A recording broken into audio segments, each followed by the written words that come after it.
política y fútbol, estamos en Argentina, ¿no? Ahora, pocas veces nos arrasó la información con tanta intensidad como la semana que concluyó y sigue en esta que arranca. ¿Qué piensan Hugo Pressman, Gustavo Ramírez, en derredor de lo que ha ocurrido justamente entre Boca y entre River? Bueno, en primera instancia que tanto la dirigencia como parte de lo que representa el club Boca se lo pusieron de sombrero. Primero por la vergüenza que implica todo este descontrol que hicieron y después por las complicidades que hay demostradas entre la conducción de Angelici arrastrada por las de Mauricio Macri y todos los que vinieron sucediéndolo con respecto a las complicidades que tienen con la barra brava de Boca, que está comprobado, ¿no? Fíjate que todos los que fueron jefes de seguridad del macrismo dentro de Boca tienen en mayor o menor medida relaciones con los popes de la barra, en este caso Mauro Martín y Rafael Diceo. Eso lo anticipamos, en tu nota lo anticipamos y horas después salió el video que involucra a uno de los referentes. ¿Hugo? Sí, esas complicidades entre los dirigentes y las barras bravas están en todos los clubes. Boca no tiene ningún privilegio del sentido... Sí, está bien, pero no exime a la dirigencia de no exime para nada. Quiero decir de que esto se reproduce en todo, y esto pudo haber pasado en el Monumental. De hecho, pasó con River cuando se fue a la B, en donde, eso sí, la suspensión que tuvo River, en hechos que no sé si son más o menos graves, me parece que eran menos, siendo absolutamente deleznables, tuvo toda una rueda en donde no pudo jugar de local. Ahora, el hecho en sí, las condenas ya han sido formuladas, me parece que no se puede agregar mucho más a eso y que esto es una interna de las barras bravas de Boca, una situación bastante reciente en este asunto de las internas de distintos sectores de las barras. Me permito corregirte, sí. Son internas dentro del club, no solamente de las barras, porque si intervienen los dirigentes, está involucrado el club y están involucrados los jugadores. Son grupos de personas independientes que se pelean. Y están involucrados los jugadores, los jugadores de Boca con la actitud final de quedarse 2 horas para terminar solo. Exactamente, porque Riquelme fue uno de los pocos jugadores que le dijo, no voy a aportar plata a esta gente, ni siquiera que me puteen, total tengo el resto de la gente que no la termina aplaudiendo. River viene de una interna feroz. Claro, pero a mí lo que me dejó perplejo cuando sucedieron los hechos es que escuchaba en distintas radios la expectativa de la continuación del partido. Era evidente, pero de toda evidencia, viendo la cara de Poncio, la de Craneviter y luego las quemaduras que era evidente que eso no se podía continuar. Y todo el movimiento de la Conmebol, que quería continuar el partido, el mismo árbitro declaró después que quería continuar, revela que hay algo extraño. Aparte del negocio, el negocio está muy por encima de cualquier legitimidad del evento deportivo. Bueno, y la complicidad mediática, ¿no? Se corrió el eje del debate alrededor de los 45 y la complicidad mediática, la complicidad de estos días hubo una cobertura mediática que protegió en la radio y lo reafirmo ahora. La tapa de Telam del domingo fue vergüenza nacional. Telam apremiando a Angelici por no haber defendido a Boca cabalmente y en vez de sacar 2 pesos de multa, 4 partidos de suspensión, además tendría que haber logrado que Boca siguiera en la Copa. Eso lo puede decir una agrupación interna de Boca en el debate. Telam, con el afán de pegarle a Macri, tituló todo el domingo con eso. Me avergonzó, sinceramente, por la falta de criterio. Correr a Macri por derecha. Buscar cualquier cosa para decir, ven que no defiende cabalmente los intereses de Boca. ¿Sabés que necesitamos uno que no le cobren multa? No lo suspendan, pero además sigamos en la Copa gracias a todo lo que hicimos y nos den un premio por lo que hicimos. Fue un título para la tribuna y me parece eso, bueno, pero que Telam es la Agencia Nacional de Noticias, que nadie me la cuente, no hay ninguna posibilidad de echar la culpa a los empleados. Si vos sos jefe de redacción, eso que sale es porque vos lo autorizaste, es porque alguien no se dio cuenta. Hay algo que me parece que hay que trasladarlo y dejarlo muy en claro. Porque mucho se está hablando de que estos son individuos inadaptados, etcétera, etcétera, y que es un problema sociocultural. En realidad es un problema político, y un problema político dentro de las instituciones. Si no lo entendemos de ahí, buscar una posibilidad de un cambio va a tardar y a costar mucho tiempo. Nombraste la palabra política, hablaron de medio, bueno. Y el tema de las barras bravas es un tema... Bueno, hemos sentado a Videla en el banquillo, pero no podemos con el gordo de acá a la vuelta. Esto supera, los dirigentes de fútbol están implicados en el asunto, no pueden ser parte de la solución, son parte del problema. De manera que el Estado debe tomar esto como una cuestión de Estado. Alejandro Fabri, digo, pero escuchame, en realidad el pueblo argentino ha logrado juzgar a los comandantes. Dice, sí, pero no tiene solución. Viste que él hizo el libro sobre la vez. Sí, pero no tiene solución. Leo Martín nos dijo lo mismo, no tiene solución. Pero acordate que las barras, que tenga solución. Que las barras bravas están complicadas con los dirigentes de fútbol, pero también con los dirigentes políticos. Bueno, Entonces, Rafael Diceo se casó en diciembre del 2005 con la secretaria privada de Felipe Solá. Cuando iba a hacer un operativo en la provincia de Buenos Aires, el operativo se lo operaba, ¿sí? Bueno. Con la secretaria federal. Bueno, ¿hasta dónde llega? ¿Hasta dónde llega la cierta impunidad y hasta dónde llegan las complicidades políticas dentro de los clubes de fútbol? Por eso digo que es un problema político. ¿Qué habrá representado para ella? ¿Un ascenso social? Bueno, tiene que ver también con parte de lo que Carlos Sainz habla siempre, que tiene que ver con la cultura del aguante. Y mucho de eso, hay cierto fetiche a la hora de observar a las barras bravas. Montenegro también estuvo invitado al casamiento ese de... Stornelli, claro. Y indudablemente, además, se da toda una serie de situaciones increíbles, ¿no? Como el fiscal, que es padrino son padrinos recíprocos con Angelici, no se excusa de participar. Es decir, está implicado en el asunto. Fíjate que levantó la clausura inmediatamente la clausura de la Bombonera.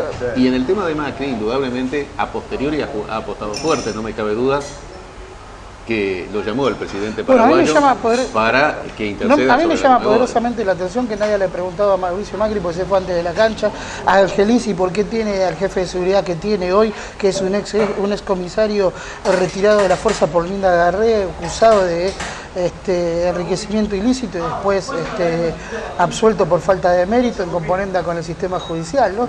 Y la actuación de los medios de comunicación y lo traslado mucho que la gente escuche y lo traslado al plano político, ¿no? Cuando ganó esta semana Urtubey en Salta, se decía que ganó el gobernador de Salta, no un hombre del Frente para la Victoria, cuando el hombre responde al Frente para la Victoria, ¿no? Estamos Urtubey, Scioli, Randazzo. Las críticas del establishment son claras, en detrimento del proyecto nacional, 10 años de crecimiento. Ahora, desde adentro del movimiento nacional, que Urtubey es conservador, que Scioli es de derecha, lo escuché a Delía, ¿no? Esta semana, a Randazzo Luis le dijo todo. Sí, porque por su alineamiento de Delía con Vudú, ¿no? Con Vudú. ¿Qué pasa? En realidad, yo creo que, dato más, dato menos, estos son los candidatos que hoy miden mejor en el movimiento nacional, nos gusten o no. ¿Cuál es el hostigamiento? ¿Cuál es el problema que hay en presentar estos candidatos? ¿Ustedes coinciden en esas críticas? No, creo que están todos con mayor o menor matiz y son todos compañeros y están todos dentro del mismo esquema. Por lo menos lo que se muestra fácticamente ahora. Después a cada sector le puede gustar más o puede gustar menos. Hay un sector duro de la militancia acá que tiene una concepción ideológica de cierto purismo político que no existe en la política, ¿no? Y ven a todos los candidatos que no representan cabalmente, o que ellos entienden que no representan cabalmente a lo que, entre comillas, demandan Cristina y Néstor, como algo reproductor del pasado, en el caso de Scioli, ¿no? Scioli está instalado que Scioli es de los 90, ahora no hay fundamentos demasiado claros para decirlo en estos últimos 10 años, podemos hablar de cómo administró la provincia, más o menos, mejor o peor, pero digamos, se mantuvo dentro de lo que se tuvo que mantener. Sin embargo, aquí estamos con el autor de la hipótesis, Guardiola Bilardo, Cristina Scioli, a ver. No, yo creo que es las características, cómo se debe analizar los movimientos como el peronismo o el kirchnerismo, que tiene su base entre su base en el PJ, el peronismo. Es imposible analizarlo a través de distintos personajes, porque si no, el peronismo histórico también puede ser destrozado. Había cada personaje del 45 al 55 absolutamente con los cuales uno no se sentaría a tomar un café. Bien, pero eso no es inherente a la política. En los 70. Bueno, ¿a qué me refiero? Por las características del movimiento y por la forma de conducción. Una cosa es que conduzca Perón o Kirchner o Cristina, otra cosa que conduzca Menem, y posiblemente es diferente que conduzca Scioli. Estos son particularidades. No hay una tendencia histórica de crecimiento, una crisis financiera internacional, una retoma de conciencia del pueblo y un UNASUR que envuelve ese panorama como para que no tengan margen para moverse en cualquier dirección? Sí, pero podés esto lo ves en el Uruguay. En todo caso, miralo en el Uruguay. Sí, pero no es lo mismo. No es lo mismo Pepe Mujica que Tabaré Vázquez. Sí, pero no es el mismo contexto político tampoco. Me parece que no es el mismo contexto político, atravesado por la misma historia. Me parece que son distintos. Pero voy a lo siguiente, los mismos. Fíjate cómo es la conducción del movimiento peronista, que los mismos. En Uruguay no hay peronismo. Bueno, los mismos que se alinearon, los mismos que se alinean hoy, o buena parte de lo que se alinean con el kirchnerismo, incluso los fundadores del kirchnerismo, se alinearon en buena parte del asunto con Menem. Y son dos cosas completamente distintas. De manera que el que conduce establece las pautas generales a través de la cual tipos que están de acuerdo o desacuerdo, están en las antípodas, se alinean. Primero hay que entender que el peronismo tiene la posibilidad de que conduce de mover la base que tiene en cualquier dirección si las condiciones no dan. Primero porque cada hombre es tan grande como el mar que fluye por debajo. Está bien, pero y además los precandidatos que hoy conocemos, tanto Randazzo como Scioli, no garantizan la suma del poder político. El poder político lo tiene Cristina. Por sobre la realidad. En realidad, el dirigente peronista naturalmente lo que hace es montar la realidad, no modificar la orientación. Pero vuelvo a decir, el poder político no lo van a tener ni Scioli ni Randazzo en el caso de que cualquiera de los dos pueda llegar, porque el poder político va a estar concentrado en la conducción estratégica del movimiento, que sigue siendo Cristina. Bueno, sobre ese tema vamos a ver cómo se desenvuelven las cosas. Yo la idea del cerco, en líneas generales, descreo. Solamente Hugo, discúlpame, Cristina se va con una imagen todo lo que de positiva muy alta, deja el gobierno con una positiva muy alta y eso concentra poder. El presidente. Yo tengo mis dudas porque Scioli es un personaje desde el punto de vista político entre extraño e insólito, ¿no? Entonces me entra la duda que efectivamente Scioli no tenga esas características que el presidente, entiendo la duda. El que tiene el manejo del Estado, el que tiene con el dedo te puede decir usted recibe fondos y usted no. Bueno, eso es un poder enorme desde el punto de vista del disciplinamiento. Bueno, el kirchnerismo lo hizo y muchos de los que en otro contexto de algunos gobernadores que hoy están con el kirchnerismo, en otro contexto no lo hubieran estado. Eso no, ni hablar de los intendentes. Te hago un aporte en beneficio. Yo creo en la concepción de las tendencias históricas. Y me parece que seguimos en tendencia histórica progresiva multipolar, lo cual va a definir el camino. Pero en beneficio de lo que vos decís, en provincia de Buenos Aires los conflictos docentes de los cuales tanto se habla es la traslación de los presupuestos educativos a seguridad, que ha hecho Scioli por abajo sin que nadie se dé cuenta.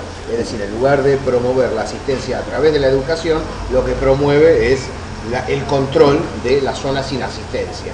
Una especie de decir, eso lo puede hacer un mandatario, lo puede hacer un jefe de Estado sin que se note públicamente, porque por ahí no hay un decreto determinado, y ahí te cambia la orientación. Bueno, pero es parte también de su propia conducción. La militancia peronista va a tener que tener un control sobre la nueva gestión. Ahora, te digo, a mí siempre... Pero va a tener que ser la militancia peronista, no la militancia progresista.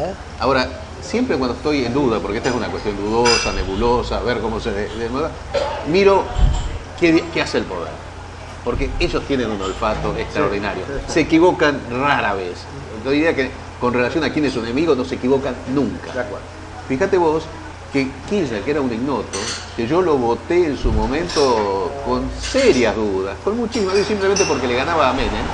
Sin embargo, el poder estaba muy alertado sobre quién era Kirchner, con todas las características que tenía Kirchner en Santa Cruz.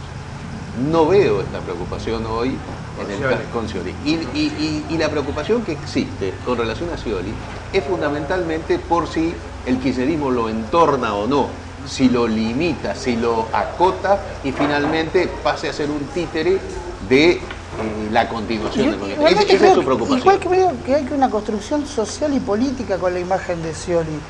Más allá de que pueda llegar a ser o no santo de mi devoción. Digo, se ha establecido que Scioli es un tibio, que es un amargo y que es mañable, es manipulable.